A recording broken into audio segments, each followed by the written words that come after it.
Hello everyone, this is Mr. Boris, and I'm here today to talk about the final project for Math 120. The due date for this is coming up in a couple of weeks, depending on which section you're in. And I want to talk about the final project for a few minutes and then give you a few formatting options for presenting your final project to me for grading. The project description can be found under the Content tab when you're logged into the course through D2L.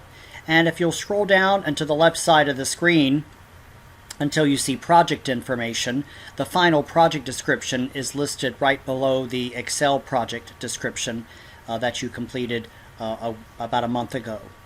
When you open up the project description, it looks like this. And it reminds you that the major project is an ongoing semester-long assignment. You should have been working on this a little bit as all the material has been presented to you. And the topic selection needs to be a continuous quantitative variable and collect at least 30 values. If you remember, at the very beginning of the semester, you were asked to submit a project topic to me for approval. That was a continuous quantitative variable. And if the variable you selected was not acceptable, I did leave feedback for you in the project topic Dropbox. So hopefully you have selected another topic, even if you haven't gotten approval from me, because the time is beginning to run a little short, and you want to make sure that your topic is acceptable, since this project counts 15% of your course grade. There are 15 parts to this final project. The first one is that before you collect any data at all, you'll need to decide what a likely average may be. If you are studying the number of hours that students work per week, then you'll need to decide before you ever go and collect any data, what do you think a likely average would be for the number of hours a student might work per week? The project that gets turned into me the most is average age of Piedmont Tech students. So if you were doing that topic, of course, you would want to decide based on your observations, what do you think a likely average would be for the average age of a Piedmont Tech student? That's part one. In part two of the project, you're to state the purpose of the project. Give a reason other than this is required for the class. Make it sound more professional than that, and give a really good sound reason why you are studying this particular topic. The third part of the project is to define the population, which is the whole group that's being selected. And then in the fourth part, state how the sample was selected. And you'll need to use one of the 4 sampling methods discussed in Chapter 1 of the textbook: random sampling, systematic sampling, stratified sampling, or a cluster sampling. And make sure that you explain the process you used to select your sample. Then show the raw data, construct a frequency distribution using between 5 and 10 classes, give the range, the width, the boundaries, the frequencies, and the cumulative frequencies. If you want to include a tally column, that's optional. I won't count off for you if you leave the tally column off, but you do need at a minimum to show me the range, how you calculated your class width, the limits, the boundaries, the frequencies, and the cumulative frequencies. Then construct a histogram, an ogive, and a frequency polygon. These must be done in Excel, and if you are using a Word document for your format, then you'll just cut and paste these graphs into Microsoft Word. Analyze the results from the graphs in part 8 of the project. Do you see any patterns, highs, lows, anything interesting that stands out to you? Make a mention of that in part 8. For part 9, we get into the descriptive statistics, and these are 5 points each. Using the data set that you collected, the mean, the median, the mode, the mid-range, the range, the standard deviation, and the variance. If you wish, you can use your TI-8384 calculator. You can also use Excel to calculate these functions. You don't want to do any hand calculating, so use either your calculator or your Excel functions for those quantities. Then check to see if there are any outliers in your data set. Make sure you show step by step how you determined that there were no outliers. Don't just say there are no outliers. Prove to me that there were no outliers. And that's 8 points, so that's a big part of the project. Then select a measure of central tendency, the mean, the median, or the mode that best describes the data, and tell me why you selected that particular quantity. Part 12 of the project is to find the 5-number summary and construct a box plot, and then interpret the results of the box plot. You can use Excel to create your box plot, or attach a picture if you're going to be using your TI-8384, which will construct a box plot for you. You can take a picture of that display and then copy and paste it into your project. There are also third-party programs out on the internet that will create a box plot for you. You can use one of those. For part 13, randomly select 3 values from your raw data. Let A be the smallest value that you're selecting. Let B be the middle value. Let C be the largest value you're selecting. And if your frequency distribution is approximately normal or symmetric, then, which means you have no outliers and no values that seem out of whack with the rest of your data values, then you can use z-scores to find the probabilities asked for in part 13. But if your data set does have severe skewness or outliers, then you'll want to use the method of counting to fill out these 4 inequalities. So the first part is if a data value were selected at random, what is the probability that it is greater than the value that you selected for part A, your smallest value? It doesn't mean the smallest value in the data set, it just means the smallest of the 3 data values that you've selected for this. So you can either calculate z-scores if your data distribution was approximately normal, or do counting and find out how many observations satisfied that inequality. If you're using z-scores, you'll calculate a z-score and then find the area to the right of that z-score under the standard normal curve. For part B, if a data value were selected at random, what is the probability that it is greater than the smallest data value you selected and less than the larger data value? Again, if you are using z-scores, you'll find a z-score for A, a z-score for C. Then you know how to find the area between 2 z-scores under the standard normal curve, subtract out the cumulative areas, and whatever area is left over would be analogous to the probability. And if you are dealing with counting because of skewness in your distribution, just count the number of data values that satisfy that inequality and divide by the number of data values that you have. For part C, what's the probability that any data value selected at random would be less than the data value A you selected, which was the smallest data value? And then for part D, what's the probability that a data value selected at random would be greater than the middle value you selected, and C, the largest value? And again, if you're using z-scores, subtract the smaller area from the larger area for the z-scores that have been calculated. And if you are doing counting, just count the number of observations that satisfy that inequality and divide by 30, or however many data values that you're using. Part 14 is to find a 95% confidence interval for the mean. And once you have the interval, be sure to summarize your conclusion. Show as much work as possible. How did you calculate your confidence interval?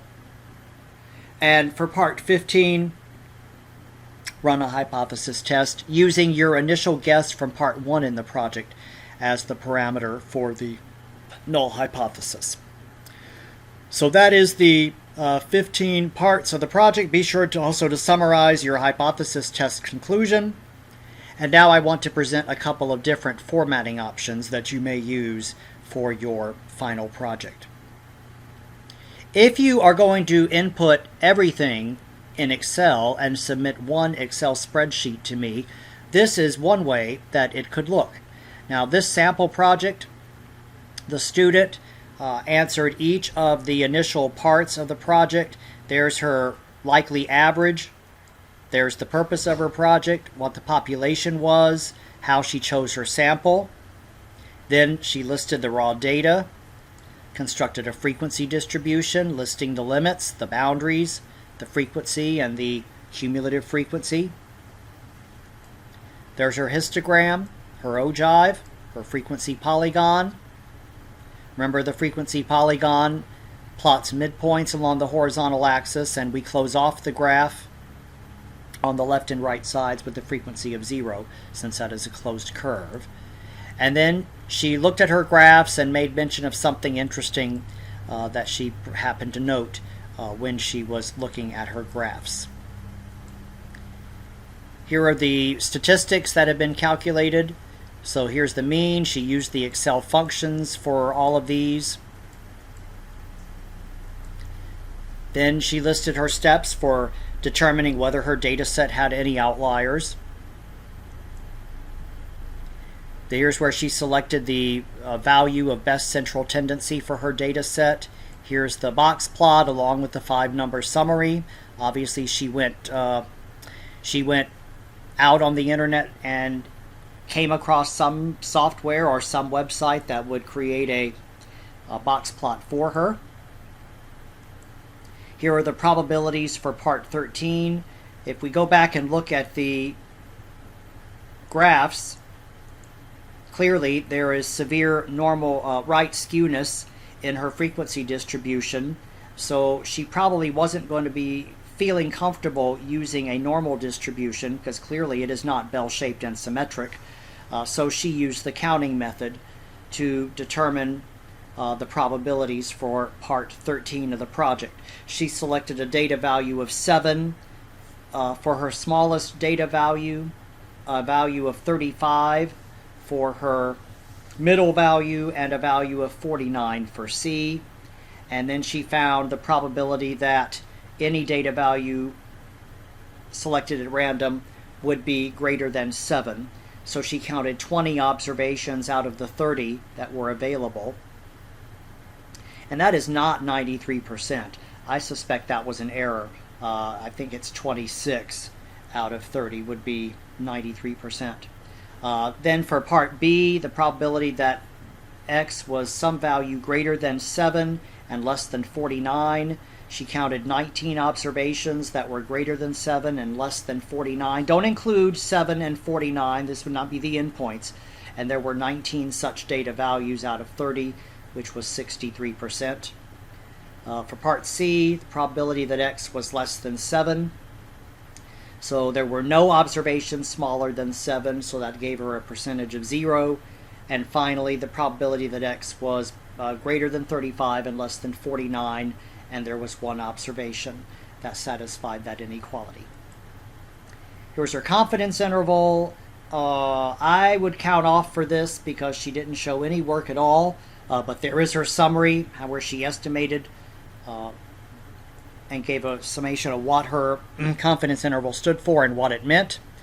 And then her hypothesis test, and she ran a z-test, and looks like she used the p-value method for this, and then summarized her conclusions.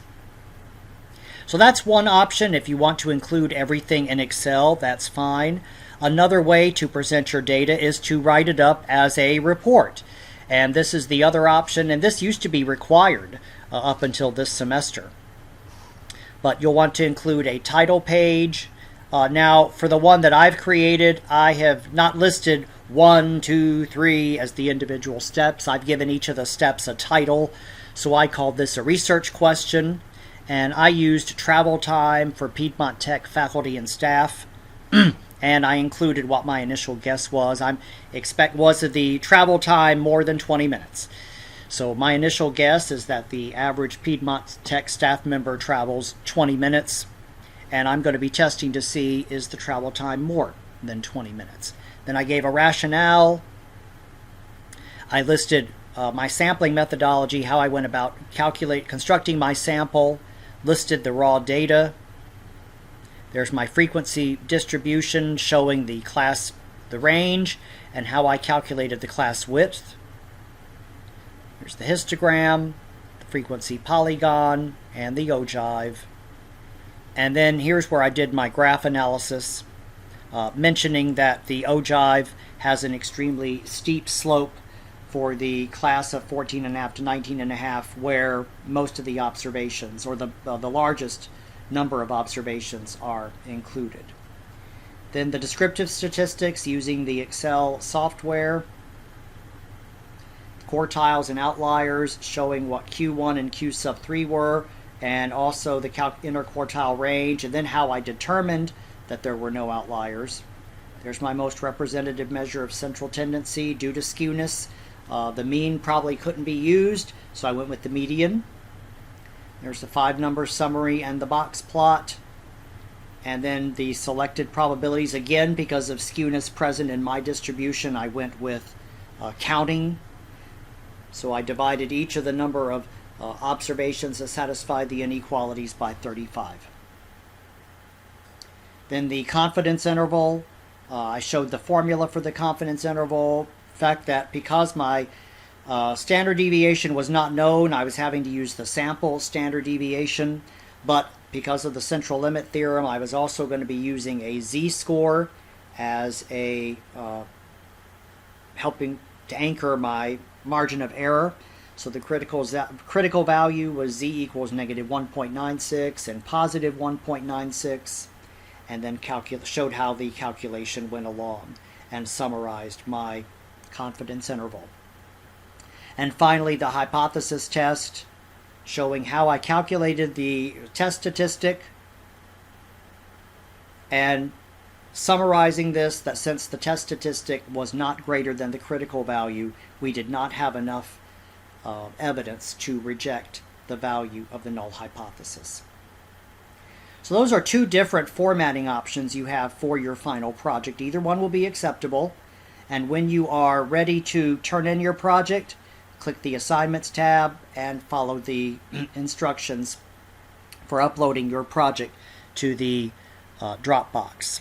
If you get your project in early enough, I'll be able to look it over, but the due dates are coming up quickly. April 27th for the Newberry Live Probability and Statistics class, and April 30th for my online section.